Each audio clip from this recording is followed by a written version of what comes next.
Hi hello வணக்கம். வாங்க cinema பத்தி பேசலாம். இன்னைக்கு நான் பார்த்த படம் என்ன படம்னா தலைவன் தலைவி. விஜய் சேதுபதி சாரோட படங்கள்லயே FDFS, அதாவது முதல் நாள் முதல் காட்சி பார்த்தது இந்த படம் தான்.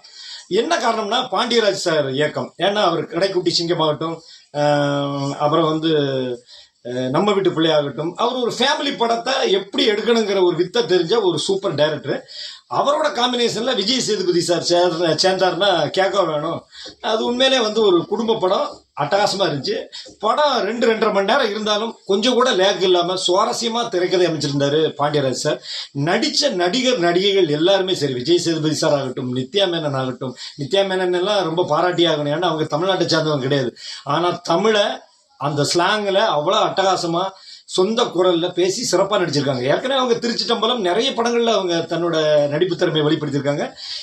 இந்த வருஷத்துல நான் பார்த்த படத்துல எந்த ஹீரோயுமே நடிக்காத அளவுக்கு சிறப்பா நடிச்சிருக்காங்க நித்யா மேனன். அதுக்கப்புறம் சரவணன் சார் ஆகட்டும், அப்புறம் இந்த தீபா ஆகட்டும், காளி வெங்கட் ஆகட்டும், அப்புறம் வினோத் சாகர் ஆகட்டும், நிறைய நடிகர்கள் அவங்கவுங்க உண்டான பங்கை சிறப்பா பண்ணியிருந்தாங்க. அதாவது இப்பெல்லாம் பாத்தீங்கன்னா விவாகரத்து அதிகமா வருது. கணவன் மனைவிக்குள்ள பிரிவு, ஒரு பேப்பர்ல கையெழுத்து போட்டு பிரிஞ்சுட்டாங்க 2 பேரும். ஆனா மன வாழ்க்கைங்கிறது பேப்பர்ல முடிவு பண்றது இல்ல, அது 2 பேரோட மனசு சம்பந்தப்பட்ட விஷயம். ஒரு 5 நிமிஷம் பேசி பிரச்சனை வராம தீர்த்துக்குங்க. சண்டைங்கிறது எப்ப வேணாலும் வரும். உங்களுக்கு கல்யாணம் கொஞ்சம் புதுசுல வரலாம், 10 வருஷம் கழிஞ்சு வரலாம், 20 வருஷம் கழிஞ்சு வரலாம், ஏன் 60-70 வயசு ஆனாலும் சண்டை வரலாம். சண்டை வர்றதெல்லாம் கணவன் மனைவிக்கு உண்டான சகஜமான விஷயம். இந்த மன வாழ்க்கையில வேற அப்பா அம்மா மாமனார் மாமியார் பேச்ச அதிகமா கேட்டு 2 பேரோட வாழ்க்கையை ஸ்பாயில் பண்ணாதீங்க அப்படிங்கிற ஒரு விஷயத்த அழகா சொல்லியிருக்காங்க.